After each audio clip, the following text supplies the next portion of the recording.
Good morning. Kamusta naman sa iyo mga kachorba? Umaga ngayon. Oo dahil, maaga ngayon.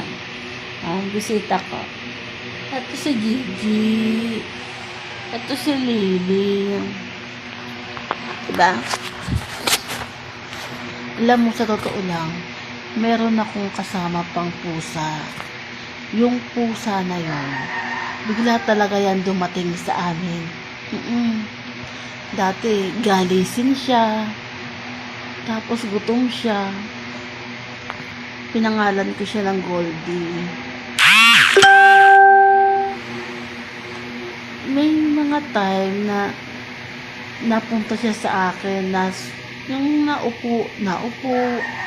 Tapos, siya, gusto niya ako laging kasama.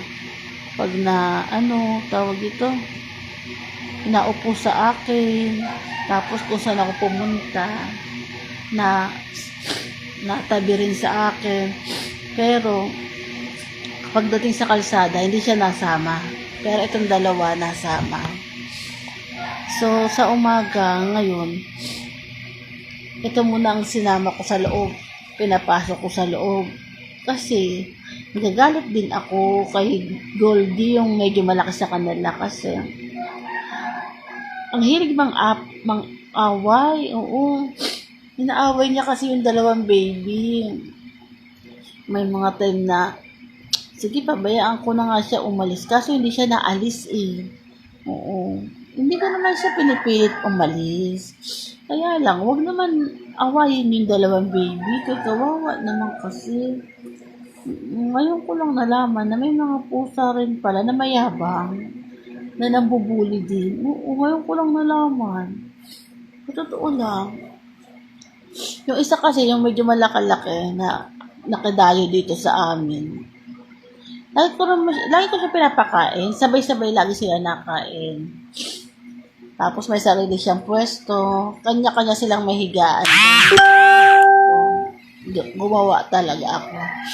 Kaya lang, may time na ayaw niyang papuntahin sa bahay. Oo, yung si Goldie na andun eh. Pag gusto nila, ito mga baby na to, gusto nilang matulog sa kanilang pwesto doon. Ano mo yung ginaganon? Sinusugatan.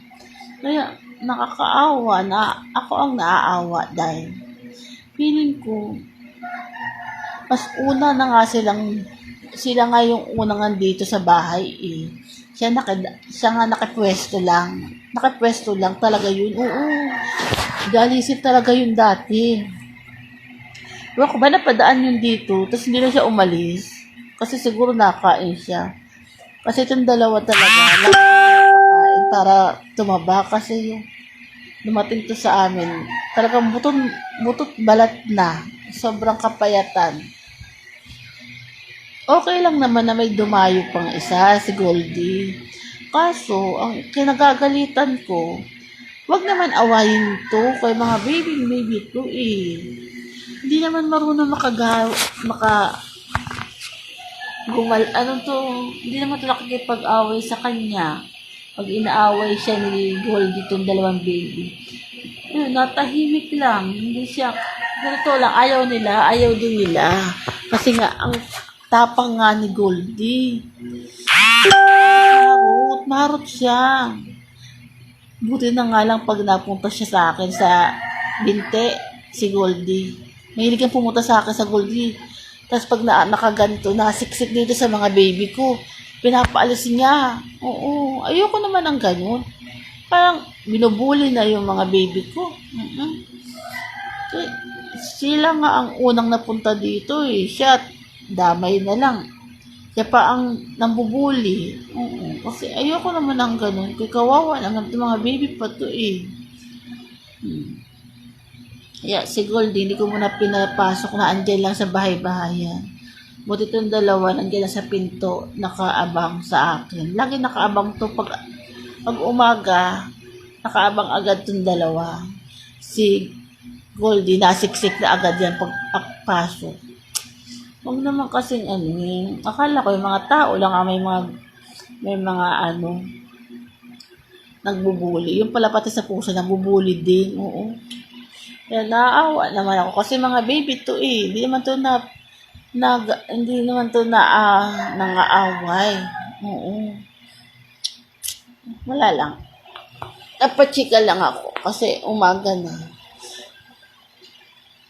Ay, nako. Kaya may mga time talaga na gusto ko na siyang paalisin. Kaya lang, nakakaawa din naman kung saan siya mapunta. Kasi tingin ko, ayan ang experience niya sa dati niyang nangyari na naaway siya rin ng mga tao noon, mga bata, tapos pati ng mga pusa din. Kaya napakatapang niya talaga. Kaya hindi ko siya masyadong hinahawakan. Minsan, may mga time na nasiksik siya sa akin, sa hita ko. Napwesto siya sa akin. Pati lagi siya talaga nakaabang sa akin. Kaso, wag naman sanang awayin yung mga baby. Kasi mga baby pa to eh. Kasi siya, malaki na siya eh. Parang dalaga na siya. Lagi pa nagpapaganda, di po nga. Pero minsan, inaano naman niya, nililinisan niya yung dalawang baby, nililinisan niya. Kasi may mga muta to dati. Hanggang ngayon naman may muta pa.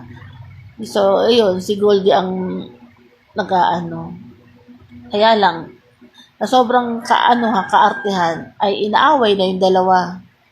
Kasi natutulog sila, binubuisit ni Goldie. Kaya, ay nako, gusto ko man na makaalis siya. Nakakaawa din naman pag hindi siya makakain. Yun na lang. Parang umaga na. Ay tara nang umaga na. Oh. Kaya ako'y papakainan ko na sila. Kasi papakain ko na sila. Once na nag-almusal ako, nagtanghalian ako, naghapunan, pinapakain ko na sila. Nasabay ko na sa akin. Para hindi sila makulit. Kaya kinukulit din ako habang nakain.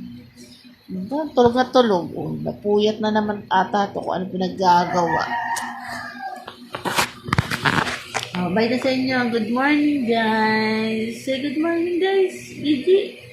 Si Gigi. Ito si Gigi. Ito. Ismiday. Madaldal to. Sobra. Bye na nga sa inyo. Nakadipungal. Tapos magsipag-almusal na tayo. Okay?